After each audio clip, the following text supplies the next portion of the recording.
Thank you for your love. We thank you, Lord, for your kindness.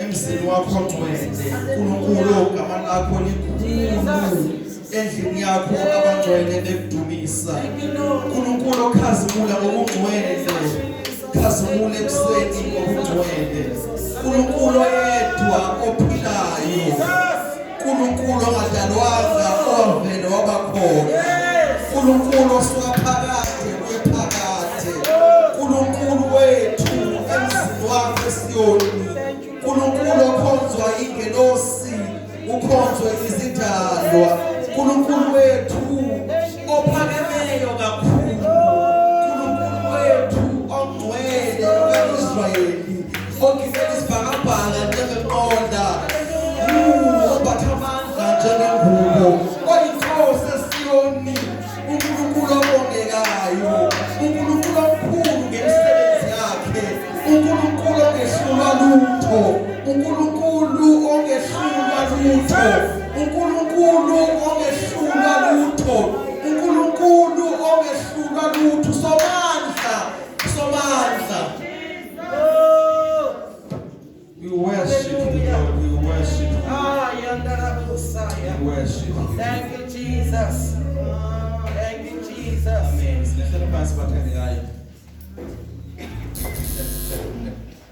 Jesus. Amen. Amen. Glory to Jesus. Precious Lord. Yes. Thank you, Holy Spirit. Oh, Jesus. Amen. Mandibulise bazalwane. Amen. Yezwa nje ukuthi Yeah. Amen. Jesus. Andibulise egameni likaYesu.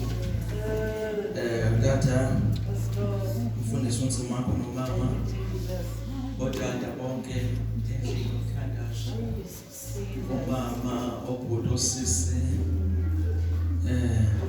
Sunday school in the name of Jesus. Amen. Sifundele amabhayibheli ethu kwazabane angisibamute sifunde incwadi yabaseFesu elasiqale lapho incwadi yabaseFesu chapter 6 siqale verse 10 incwadi yabaseFesu chapter 6 siqale verse 10 sikhonze kahle izolo thina beseJerusalem. Yes, Lord. Amen. Yes. Amen. Amen. Yes. UNkulunkulu bemuhle. Yes. Hallelujah. Amen. Ephesians chapter 6. Ongiphethe iBhayibheli lesizulu noma isiXhosa angangifundela angiqalele ku verse number 10. Ephesians chapter 6 verse number 10. Verse 10. Yes. Elakuphetha ke ndithi njengokuba nimanywe nenkosi nje yomelelani nincedwa ngamandla ayo. Okay, verse 11. Nxibani sonke isikrweqe esinokumfumana. Nxibani sonke isikrweqe eninokusifumana kuThixo ukuze nibe nakho ukumelana nabo bonke ubuqhopolo bukaSathane. Next verse. Kuba kweli dami lethu asilwi nabantu kodwa silwa nemimoya ekhohlakeleyo esibhakabhakeni izilawuli nabasemagunyeni kunye nemimoya engcolileyo yeli phakade lobumnyama. Verse 13. Yes. Ngoko ke xhobani ngesiqeqe sikaThixo. Yes. Kuziphile nakho ukuxhathisa xa kunyembelekile. Okay. Nize nifeze konke nimile ngcishe. Ngoko ke hlalani niqinile. Yes. Binqani ngenyaniso. Okay. Nibani ukulungisa ukhusela isifuba. Yes. Ezinyaweni nibani inkuthalo yokuhlala nichopele ukuvakalisa indaba ezimnandi zoxolo. Next verse. Ngamaxesha onke ukukholwa makube likhaka lenu. Ngokholo noba nako ukuzicima zonke iintolo ezivuthayo zikaSathane. Imali sisakasho ngoba siyocima ezithile. So, Cela usiphinde lo verse. verse 16. Yes. Ngamaxesha onke Not sometimes. ukukholwa makube likhaka lenu. Okay. Faith permanently. Yes. Ngokholo noba nako ukuzicima zonke iintolo ezivuthayo zikaSathane. Noba ingenzani. Ma sihleli okholweni oko. Sizicima zonke.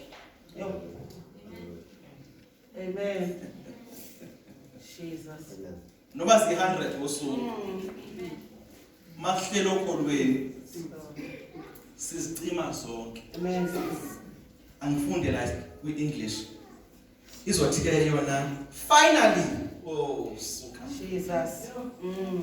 uPaul ubhala into eyiningi la ezimnandi. Incwadi yabeseFesu ungayifundi inyanga yonke. Amen. Ngoba ivesi eli1 nje livelele ukusanganise nje. Ubhala into ezimnandi la kuthi imani ke bafethu sengivala. Seniblessed ngoba uthi nje makevula lapha ku chapter 1 ku verse 3 avela asho into enkulu athi akabongwe uNkulunkulu. Blessed be God. Amen. And the Father of our Lord Jesus Christ, onguyise wenkosi yethu Yesu, athi osibusise ngaso sonke isibusiso ezweni likamoya. My. Uthi akabongwe osibusise not ngezithile. Uthi ngazo zonke izibusiso ezweni likamoya. Suka. He had blessed us with all spiritual blessings in heavenly places in Christ. Not physical blessings. He has blessed us with all spiritual blessings in heavenly places in Christ. Aqhubeleke akhulume abantu ezimnandi athi lapha ku chapter 16 ku verse 16 ku chapter 1 athi angeke ukunithandazela njalo obondeva ngani athi I pray for you always that the God of our Lord Jesus Christ, the Father of glory, may open the eyes of your understanding. Amen. That you may know the will of God. I pray that God may impart you with wisdom. Chapter 4. No, chapter 3. I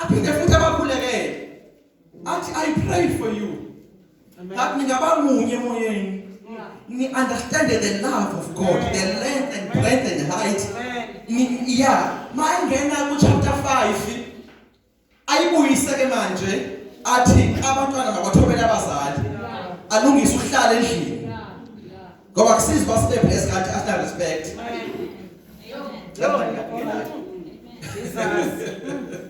Alungisa ukuhlala endlini chapter 5.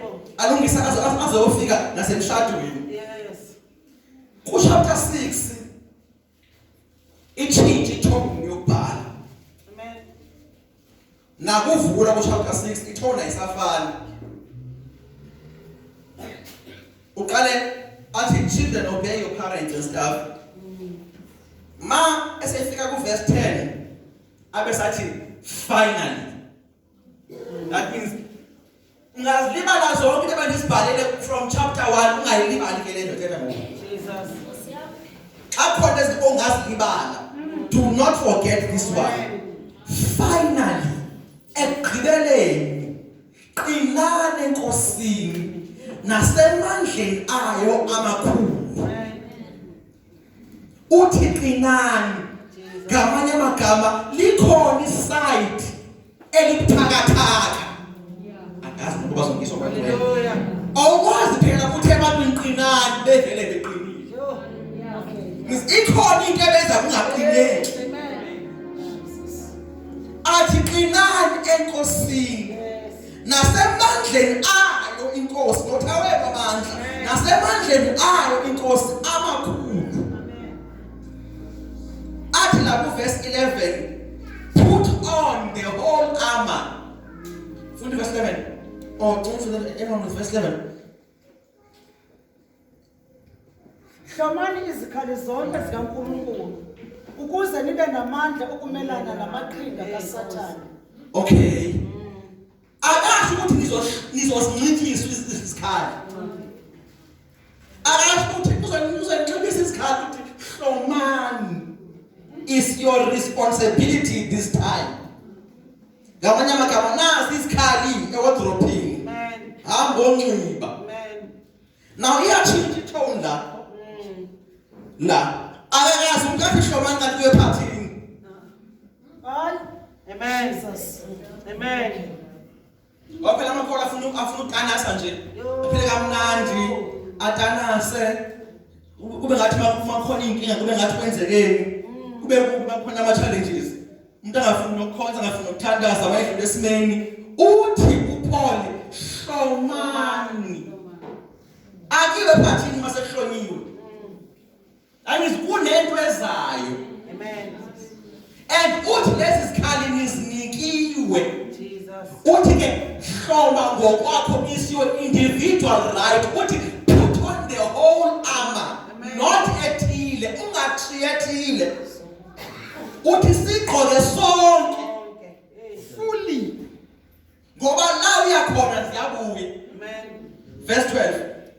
Ngokuba asibambene negazi nenyama, kodwa sibambene nemibuso, namandla, nababusi bezwe balobu kumnyama, nabomoya obubi emkhathini.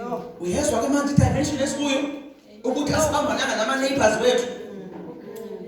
Uselo kwiChristianity. Uselo umakhona umuntu othi umthandi. Yo.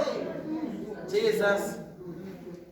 If there never grace ezothi ku-grade R ngoba lapha yana kuthiwa yimimoya athiwa ukuthi uMamiya noMadlamini noSibongile noJabulani izitha zethu. Yes. Yo. Amen. Uze kulowo kakhulu konesithi esinegama esinenyama ngoba lithi izwi thina sinathi sithi esisenyameni. Amen. Jesus. Asibambananga nomakhelwane bethu nobani bani. Oh. Sibambene nomkhathi. Amen. That means makhona into ekwenza umuntu othile angakuthandisisi kahle akuyena. Umoya phezukwayo. Myeke yena, mthande yena. Equmbele enjalo, uaddress ukuthi wemoya ndini osebenza umalume. Mdedele. Yo. I will not allow you evil spirit to bring a downfall to my family. Kunomoya ombambile mdedele. Ngibese ngimhage ngiyamfuna ngimbulise ngismile. Ngoba ngi-address isimo in the realm of the spirit. Jesus. The problem in South Africa is not the ANC. Yo. Nobody ngayishintsha yona. Jesus. If amakhola aka-address isimo emkhathini. Hallelujah. Sithe sinamagunya esingayivali corruption masifuna. Yeah. Yes. Ngiyivali corruption muzondo absolute disappoint you. Ngoba iwumoya emkhathini ayikho inkosi. Yes. Yes. Ma ibandla lingasukuma. Liyeke phansi ukuthi ubani uyeliphi iqembu. Sikumise lokho. Sime kwi-authority esinikiwe yokuthi asibambananga nathi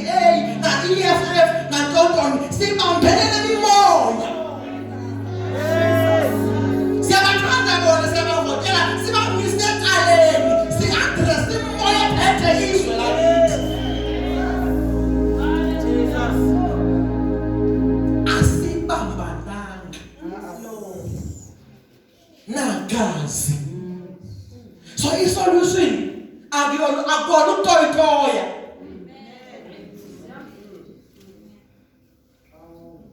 Abangizwa bongcwele. Isolution akuyona ukutoyitoya. If uEsther no Mordecai babetoyitoyile babezobulawa betoyitoyile. Understand don't Esther ukuthi indaba yikho bandlunkulu kulo moya othile ophezu kwaHamani ofuna ukusibulala inkinga yenu uHamani umoya ophezu kwakhe bathi asizutoyitoya ngoba nayo shintsha emkhathini asizuya kunye sizoya la kuphethe khona amagugu.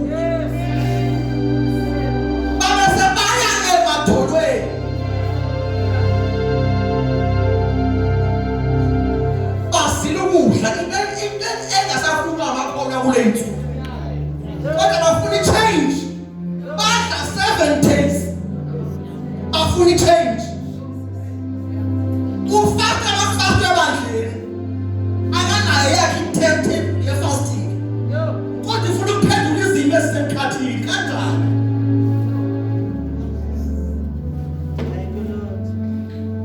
Uthi qinane enkosini nasemandleni ayo amakhulu. Nembathe sonke. Verse 12. Ngokuba asibambene negazi nenyama. Yes. Kodwa sibambene nemibuso namandla nababusi bezwe balobu kumnyama. Yes, ukuthi ababusi abantu kusho ukuthi abaseParliament. Jesus. Kuthiwe ababumnyama elizweni elingabonakali. Ngakho hlomani izikhali zonke zikaNkulunkulu ukuba nibe namandla okuzabalaza ngosuku olukhulu. That means there is an evil day for any Christian. Kunosuku olubekiwe where evil will be unlocked to you. The danger kubonxibanga kodwa usuku liyasondela. Uthi so you can withstand the evil day. Uthi Jesu bafundi bakhe mayizokoshwa uthi the hour is come. And the power of darkness shall prevail. It was his time for evil to be unlocked on him. But he prayed for John 17. We are also thinking about it why every day. Jesus. Go back izofika every day. Kuzongquzula nama-altar. Jesus. Every day, kuzotshayisana ama-altar. Hallelujah. Kusho ukuthi lapho ligcine ukunyakazwa ngesonto. Engqulana ama-altar ngolesithathu. Ngoba singawaphiki amandla ama-altar abomnyama. Ngoba abanikazi bawo bayalisebenza bonke, bayaligcina isikhathi. Makwathiwa kuye ukuze ubambe lesi sikhundla sokuba uprincipal kanti ube yini vuka ngo-3 ekuseni akavuswa alarm wayibamba same day instruction owayithola kwamhlabeni indlala akalibhuthi if kwakha ngo-6 noma kuthiwa bekhonana ebalulekile noma kukhuluma abantu uma kwathiwa uze ubamba amandla kwi-politics ngo-60%. Noma kuthi ubizwa ngubani uyayikhansela appointment ngoba i-instruction ame ngayo.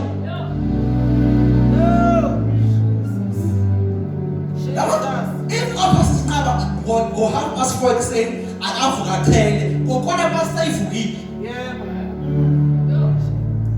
Wenza sure uba ayimisi ngoba bamtshela kahle kwathiwa hlawaze wayibhuda ku-obed amateksi awutshayisa wabambe namateksi ngale instruction ethile uphila ngayo qho. Nathi sinezethu instructions athi uJesu kwincwadi kaLuke thandazani ngayeki. Jesus. Those are our instructions. Athi umuntu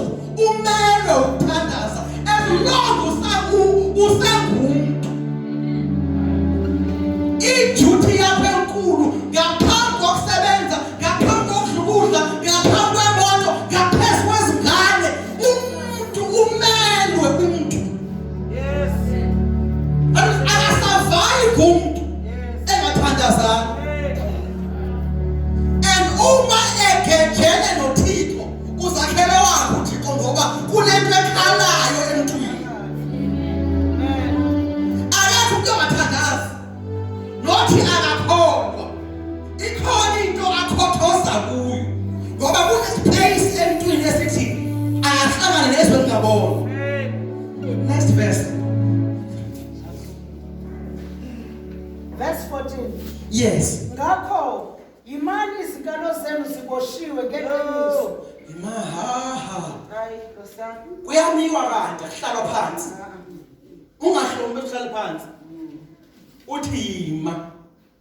Ukhalo lwakho luhlonyisiwe ngeqiniso. Ave maningi amanga. Uyaspecify la ukuthi ngeqiniso. Next verse ngiyekele. Next verse. Izinyawo zigqokisiwe ukulungela ukho ukushumayela ivangeli lokuthula. Yes. Ube ready to preach the gospel. Ube witness. Umuntu oyi-witness again umuntu asiyincwadi. Umuntu oyi-proof provider. Uthi uJesu uyaphila. Amen. Uthi inyawo zenu zincide. Next line. Verse 16. Yes. Kukho konke lithathe isihlambu sokukholwa eniyakuba namandla okucima ngaso yonke imicibisholo evuthayo yomubi. Above all, take what above all. Above all these other weapons ozigqokile. Ungakushiyi ukukholwa. Ngoba ilungisa liyophila ngokukholwa. Uthi take on the shield of faith. Athi ngakho you will be able asizani ngokukholwa. Uthi ngokukholwa we are able. Amen. Ukuzicisha zonke. That means the devil will attack surely. Uthi uthemba ukukholwa kuwo. Hallelujah. Akazi umyeni banga-attack. Hayi ke abayifundela abazalwane. Uthi akazi umbhali ukuthi fanele anga-attack. Uthemba ukukholwa ukuzoqina ukukholwa. Ikhawu lokukholwa. Lord. Kona ziyadutshulwa and kuthiwa zilomlilo. It's not ordinary darts. Uthi is fiery darts. Amen. Umzwa wasemhlabeni umuntu. Yes. Awusabona konzweni ngizokuthi ababenhleba usemhlabileke. Yo. Awusaweship kwenzekeni ngathi ngifika nje ngevika igama lami. Kanti wena utheni ngakhuluma ngawutheni? Jesus. Ngizwe kuthiwa uye ufamba uvimbe ngokukholwa. So ukholela nje angasise ngithande ngiphumule uphumule ngikhopha umoya. Hey Nkosana. Mawusa kubambe kahle ukukholwa kokhubeki. Amen. Amen. Amen. Uzotheni Subhanallah. noba ungafika kuthiwa bekhulunywa ngawo ukuthi oh my God. That is very special. Amen. Indaba zingaka. Ama cases kuthiwa 12,000. Amen. iPSL ibuyile. Ibhola phesha libuyile. Out of all those important things kodwa kukhuluma ngawo. Oh praise God. Amen. I am worthy for them to talk about me. Amen. Don't even tell me about it. Yes. God bless them. Amen. Akungishintsha ukuthi ngiyubani. Lord. Doesn't change who I am. Amen. Ngoba lithe iBhayibheli as a man thinketh in his head so is he. That means ukuthi ungicabangelani akusebenzi mina ngekacabangi. Amen. Ukuthi ungicabangelani mina akuyisebenzi impilo yami if ngicabanga kanjani. Kuthiwa as a man thinketh in his own head he will be so. I mean, mawucabanga ukuthi abantu badla izono zabehlo wena. Because whatever occupies your mind manifests in your physical hands.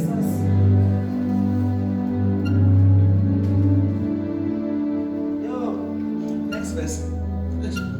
Verse 17. Yes. Namukele futhi isigqoko sensindiso nenkembe kamoya eyizwi kaNkulunkulu.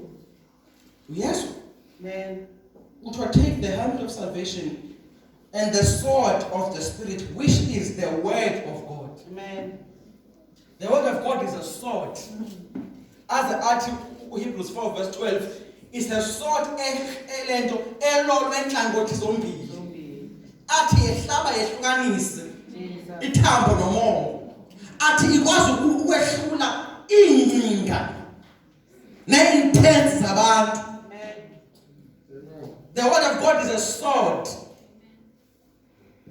Liyinkemba moya walidedela. Jesus. And aliyona inkemba manje sencwadini. Amen. Andiphinde ke leyo. Aliyona inkemba manje sesela. Amen. Liba inkemba mawulikhiphile la walifaka emoyeni. Mase libuya in your spirit seliphuma ngomlomo seliyinkemba ke. Amen. Mali sela liyiphepha. Amen. Nokungalala phezulu ngeke kwenzele lutho. The devil will come with his own copy atry ngayo. Amen. Amandla akekho kuleli phepha. Thatha iphepha ulifake kuwe. Udlinze ngalo. Hallelujah. And meditate ulicabange ukhulume likusebenze endlini ukhulume ngalo liqalise inyembezi ngokucabanga mase ulikhipha ngomlomo.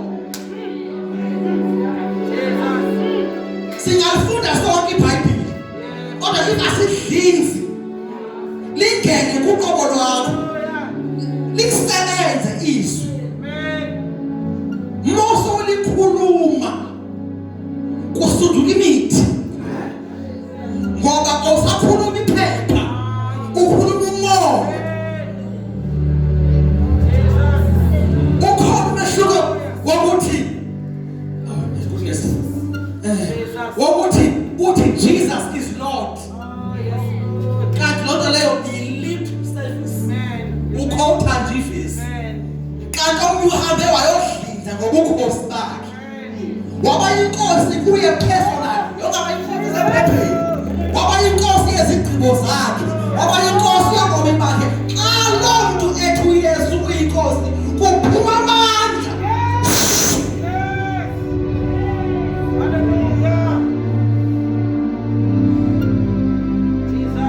Ngoba imsebenzile lento akakhothi nje ifesi ubungcamlile ubukhosi bakhe he is my king. Every demon in the atmosphere hears that kulonto phethwe nguYesu. Ma sifani sesifike ekuyiqondeni sofana noYesu ovele athe fika engashongo lutho kuhawuza amadimoni ngoba uYesu ulimeditateile ezwini kuna 16 years uYesu singamazi kuyephi wayedlinza ngeZwi ezondla ngalo athi mayethi engathethanga ipresence yakhe apha abantu okuthiwa kuthiwa kudala amakholwa ayengena eteksini kushayisa isangoma amakholwa kuthiwa amakholwa ayengena evutha umlilo ngo-1956 ngekhakobheni yesilingene ikholwa eteksini kushayisa umphakathi acela ukwehlika lingathandazaki ikholwa lingathi lifike ne-atmosphere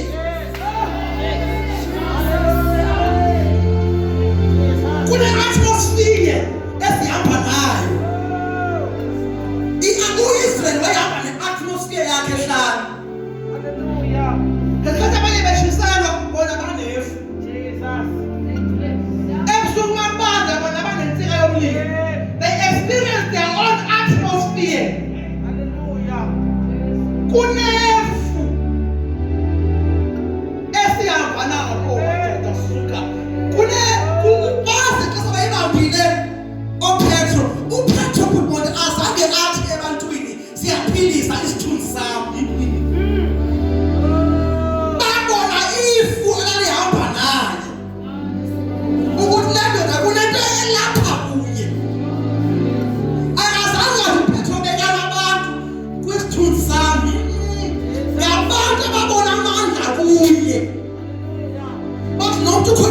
uhamba naye imsungezi ngoba intoni yakhe ikonwa nguThixo even isithunzi yho aku-own uThixo kuze ku-owne nesithunzi sakho.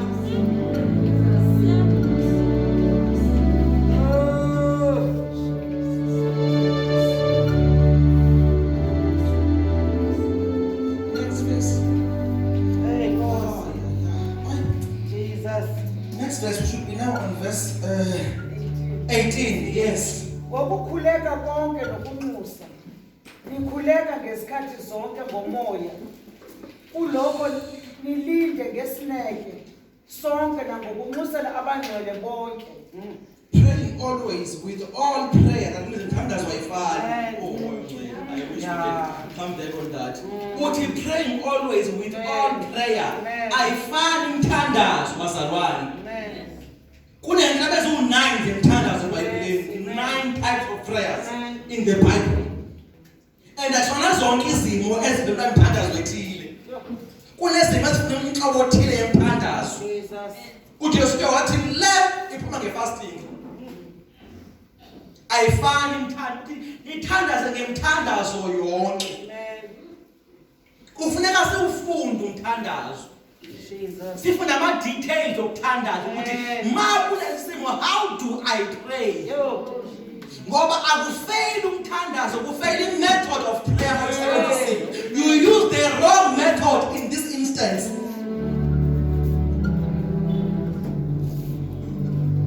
And the prayer is the last thing. As nobody sithenge incwadi asithenge imthandazo. Thenge blessings, the anointing, the healing, but the source of all those things is prayer. If you miss prayer, you failed. And umhlola wencwadi zeprayer mama kathi nazi isurprise. Incwadi zeprayer zifana ne-cookbook. Wonke umuntu ayihalela kodwa akho umuntu ofuna uzama ngaphakathi ukuthi aphele into lapha. Andithi. Mawufika emakhitchen nomama kune-cookbooks. Kodwa akasephekwa ngenye irecipe. Kuthande kube khona kade. Ungaziqumba kula mzidliwa kamnandi ngadla ngona. If kwenziwe noma kwenziwe i-one recipe, i-cookbook i-decorated. Same thing ngencwadi ezifana ngomthandazo. Ziyathengwa kodwa zifundwe. Jesus. Hallelujah. 2 Corinthians chapter 10. Oh. Sethohlala phansi. 2 Corinthians chapter 10. Verse 4. Thank you, Holy Spirit. Verse 4.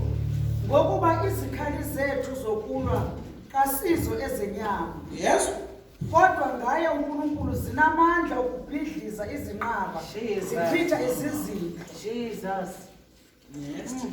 nakho konke okudephileyo okuziphakamisela ukuthiyana nokumazi uNkulunkulu namacebo onke siwathumbela ukumlalela uKristu. My. Uthi, for the weapons of our warfare are not carnal, but are mighty through God to the pulling down of strongholds. Amen. Hallelujah. Kunama-strongholds Yes. abamba abantu engqondweni zabo esiwaphula ngezikhali zikamoya. Amen. Kunomuntu ofika ententeni athi akamfuni uJesu, stronghold yeso. Mase sishumela uJesu osingisayo sisidilize i-stronghold. Amen. Abesaphakamisa isandla athi ngiyamthatha uYesu. Hallelujah. Why? Sidilize i-stronghold. Sidiliza ingcinga Amen. ezimelane noThixo. Jesus. Sidilizwa sithi not ngokudebate. Hallelujah. Jesus. Asidebate ngezwi nabantu iphikisana ngamavesi. No. Bayeke mabephikisana. Khuphukela kwi-altar lomthandazo. Udilize lento eyenza bangakufuniswa. Ingadebate the Bible the whole day. Hallelujah. Ngoba khona ingcinga ebenza bangayiqondi lendlela wona ngayo. Hallelujah. Iyawizwe ephethwe khona imimoya. Udilize lento evimbe kwabakuyo.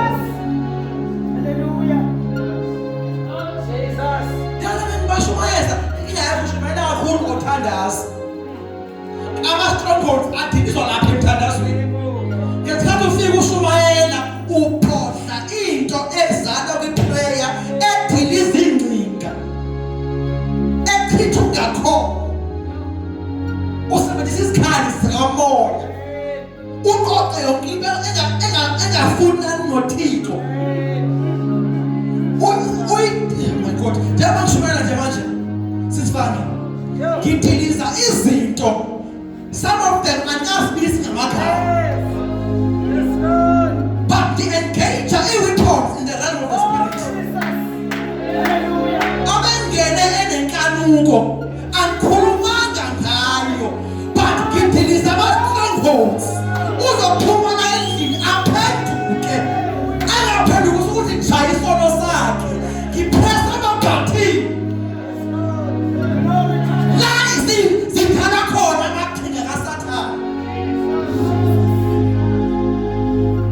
Uthi zichitha ziqoqe zonke ingcinga, ithi King James, and subject every thought to God. Sikhuphisa abasani, siyaguqisa, sinyagunya. Umuntu nje mayikhohlwa ngathi mina nje kuyakhosela abaphansi ukuze kube phakathi, umuntu emehlweni uthi awena ungazi ukhuluma ngubani. Asiyekele ukuthi amadlozi atheni, asiyeke sobe sikhulume ngayo. Ngibe sengiyoguqisa in the realm of the spirit lento embamba uthakhonza amadlozi. Ngizaphikisana naye nokuthi onkulunkulu bathini, ngimyeke yena, angilwi naye, ngifuna le source emenza khona kanje.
Shut up.